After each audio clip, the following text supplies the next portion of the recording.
Welcome back to the Garden Hutch. Today we'll discuss week 14 of 2023. Let's get going.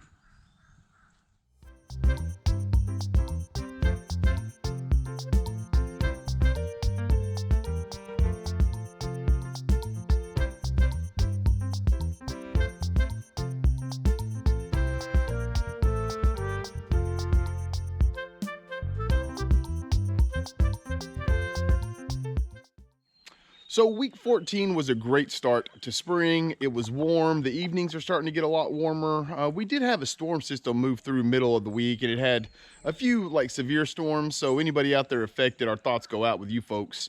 We got about 1.5 inches of rain here on the Homestead. With the temperatures getting into the low 80s though, it's probably going to be time to water if we don't get rain soon. The one thing I don't want to happen this year is I want to make sure that our beds stay moist all the way through for the entire summer. So this year I'm going to take the approach of I'd rather overwater than underwater. So we'll see how that goes. But with the evenings getting a lot warmer, we went ahead and made the decision to put out a lot of our pollinators. So let's go ahead and start here with the old garden and take a look at what we got done. Before we get too far here into the old garden, I did want to show we have all of the perennials on the outside. They have started to come back, and our honeysuckle already has blooms on it. So I didn't write down the date last year that the first blooms showed up, so I'm not sure if it's early or not, but I did this year, so we'll know. But it's really fun. Last year was the first year that our coral honeysuckle bloomed. Looks like it's going to be a standout this year, so we're looking forward to that. The bees love that stuff. We also went ahead and put in our basil plants here that will frame out our Sweet Million cherry tomatoes. So our cherry tomatoes the Sweet Million anyway, they'll go over this trellis here and hopefully grow over to where those potatoes are. They got really tall last year, so we wanted to make sure we had a little bit better way to pick them this year. We also put in our pollinators here. So we like to plant marigolds with the tomatoes, and that just kind of hides a lot of the tomato smell from the hornworms. We did it last year and we had very little issue with hornworms. It could have just been that last year the temperatures were so extreme it kept them away, but we're going to find out this year. So if it works, then we're going to be really happy about that. We also put in some zinnias here every once in a while throughout, just to kind of break it up a little bit and give a bit of diversity for our pollinators. And then just because I wanted to make sure that I used all the space before they grew, in between our pollinators, I put rows of radishes. So that'll be fun. Hopefully those come up soon. You can see here our spring onions, the round that we moved over here, those have started to come up all the way down. And then the rest of this bed is all in those bush beans. Now, I like the golden wax beans. Those are the bush beans that we grow, but you could already have your green beans in if that's what you wanted to grow. So, and then we didn't do much with this other half of the middle bed yet. This is going to be the sweet potatoes. We have them inside right now sprouting, so we'll bring those vines out probably middle of May or closer to June. I like to put them out whenever it's warm.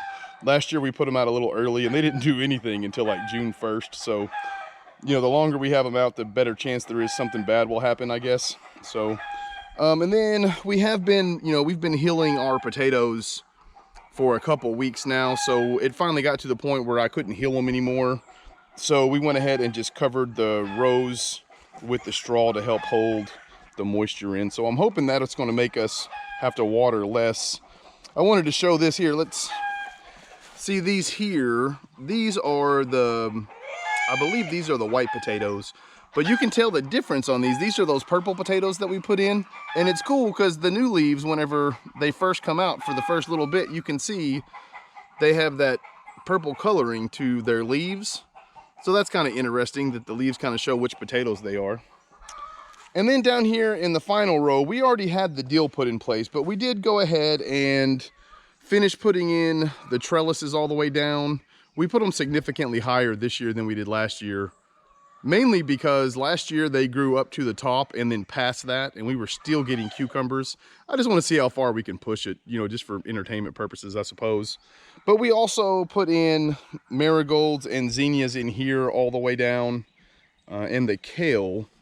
I had thought we lost one of our kale. Our chickens got in here to scratch and covered that guy up, but I uncovered it, and a couple days later, it seems like it's bouncing back. So that's what we're hoping for. The only other thing that we did here this week in the old garden was we did put in some baby's breath. I can't remember exactly, but we put in quite a few pollinators down here in this bed as well. So, and then we also, of course, we have Leslie's loofahs that she likes to grow along the side here. We have those started. So hopefully those will be up here in a couple weeks.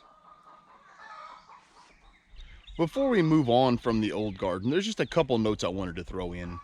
Before we went through to plant the pollinators, I did go through and break up all of the soil really well and work in some granulated fertilizer.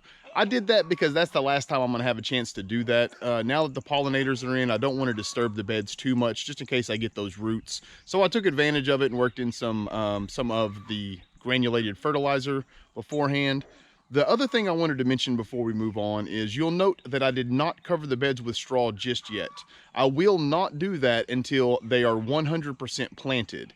And even though we're going to do the 1/2 of the bed in sweet potatoes, once I put in the tomatoes and then I do the cucumbers, and I think I'm going to put some lettuce there between the pollinators and the cucumbers. But once all that gets in, then I'll go through and just in one day and put all the straw down. I prefer to do it that way because if we have straw laying around here on the homestead, our chickens are going to find it and scratch it. And not only that, I just prefer to get that one task done all at one time. Okay, with that out of the way, let's step in here and take a quick look at the top garden. Just want to touch on this real fast. With the warmer evenings, the carrots have just kind of exploded, at least the top size. I did pull one out when I was thinning them. The bottoms haven't started to form yet, but it'll be a couple weeks and we'll have carrots, baby carrots, but carrots nonetheless forming. You can also see like all of these lettuces, most of those have already been cut and they're growing back. These radishes, both rounds are ready to pull. This one and those down there, it's incredible how quickly they grow this time of year.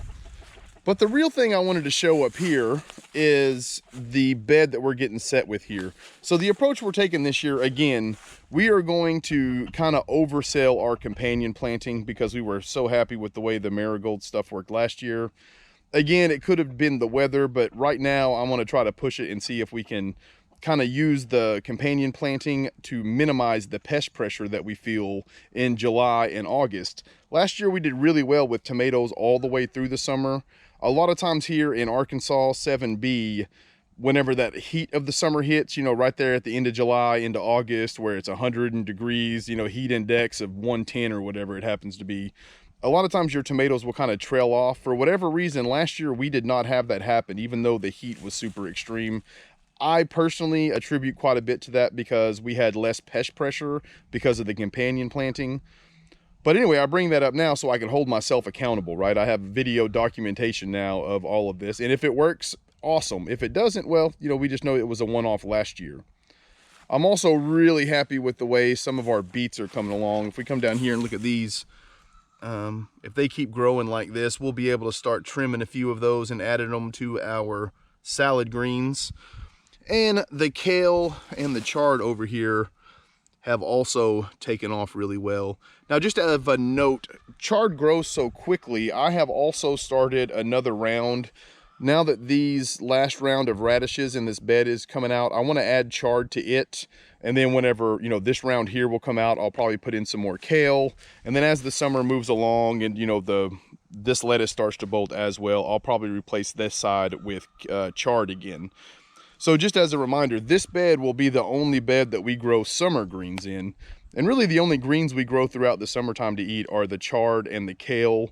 We use the small leaves in our salads. And then as they get mature and some of the leaves get a little bit too big, we'll take them and just sort of saute them up and cook them together. And they are delicious summertime treat. So real fast, I just want to step in here in the greenhouse and kind of give you all an update real quick. And let's touch on the planting schedule a little bit since that's rapidly approaching. So, look at this. We have blooms on our peas. If you'll notice down there at the bottom how It's real pale and faded, the bottom. After I thinned them out and I started watering more regularly, you can see the difference in how deep green these top leaves are. And the blooms of these sweet peas are amazing, especially whenever it gets a little warm here in the greenhouse. It smells awesome. So anyway, let's just go through this real fast. So here we have our peppers and ground cherries, all of our nightshades, peppers, ground cherries, and tomatoes. Those will not go in the ground until the first week of May. Doesn't really matter what happens as far as the temperature is concerned. It's not going to get warm enough to really affect the growth pattern. The nightshades are really sensitive to evening time temperatures. So again, all of our beds that have those in them, they're safe until that first week of May anyway. We still have basil left. We're going to save some of that. We'll either give it away to neighbors, friends and family, that sort of stuff. Or if I have an empty hole, I'll go through and plug it in. But our melons here, the watermelons have started to come up. But the cantaloupe and the butternut squash haven't. They should be quickly behind. I started some more tomatoes. I had a whole lot of folks asking for them, so I started in here, and I started a couple 6-packs of Romas and the Beefmasters, since those seem to be the most popular. That, and I didn't have as many seeds for my cherry tomatoes. The Dancing with the Smurfs and the Yellow Pear were the most requested, but I just don't have a whole lot of them, so I'll give away what I can. And then this is what I wanted to show here. Some of our tomatoes are starting to grow a lot more rapidly, getting their true leaves, that sort of thing. I anticipate by the end of this week, by the end of week 15, that most of them will have their true leaves. I wanted to show this. See how those are kind of purple right there? Much like those purple potatoes, the Dancing with Smurfs, their true leaves, or when they first start coming up, are a darker color. So that's really interesting.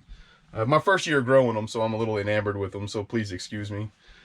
We have corn as well here that we've started. Those will go in the top bed in the top garden. We don't have much in there right now, just a couple rows of lettuce, so I'll harvest that lettuce early, and as soon as that corn is ready, I'll go through, prep that bed, and plant it. I'm excited to grow corn behind a fence this year. We're going to find out how that works out. And then over here we have some more of our lettuce. This is the stuff that I anticipate putting in that bottom row in front of where our cucumbers will go. And then we have our yellow squashes and our zucchinis, bell peppers and banana peppers. And down here is the other part of the lettuce batch that'll go in that long bed. And then here you can see I did start 6 more yellow pear tomatoes, and those have come up nicely. And the beef steak tomatoes, they have also started coming up nice. Well, I sure appreciate all you folks hanging out with us here till the end. I know it was a bit longer than most of our vlogs lately, but week 14 was certainly busy. Until next time, I hope you all take care of yourselves. Peace.